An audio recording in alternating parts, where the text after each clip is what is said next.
जय हिंद साथियों, मैं राजीव भारत आज आपको भारत देश में कैसे तीर्थ के दर्शन कराने आया हूँ, जो आज विश्व में सभी के समक्ष आना चाहिए था।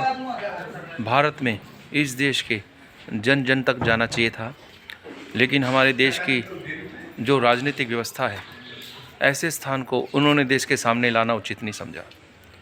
जी हाँ, मैं बात कर रहा हूँ भारत देश के 21वीं सदी के नायक अमर बलिदानी राजीव दीक्षित, जो इस दुनिया में इस समय नहीं है। उनकी मौत 30 नवंबर 2010 के दिन हो गई थी।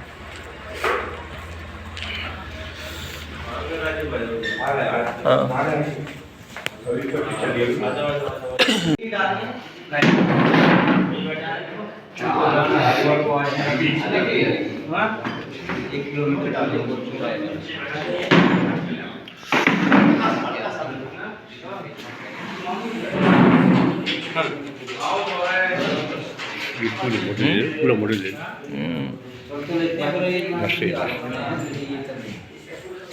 दो बंदे कहाँ ये चौराहे लो, मैं चल रहा हूँ मोटरसाइकिल का।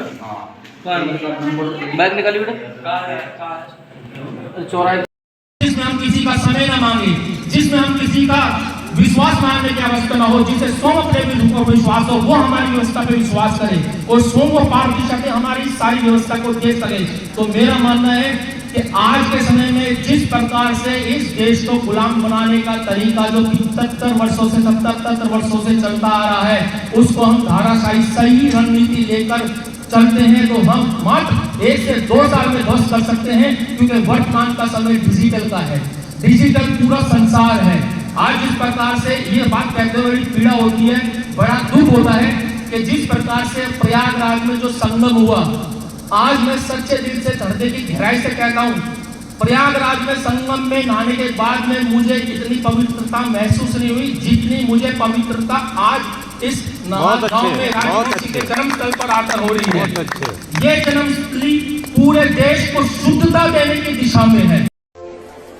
मैं इलाहाबाद से आया हूं, मेरा नाम राजीव दीक्षित है और पिछले कुछ वर्षों से मैं भारतीय संस्कृति और इस राष्ट्र को बचाने के एक आंदोलन में लगा हुआ हूं। उस आंदोलन का नाम है आजादी बचाओ आंदोलन। ये आंदोलन सन 1992 से चल रहा है और जब से ये चल रहा है तब से मैं इसमें लगा हुआ हूं।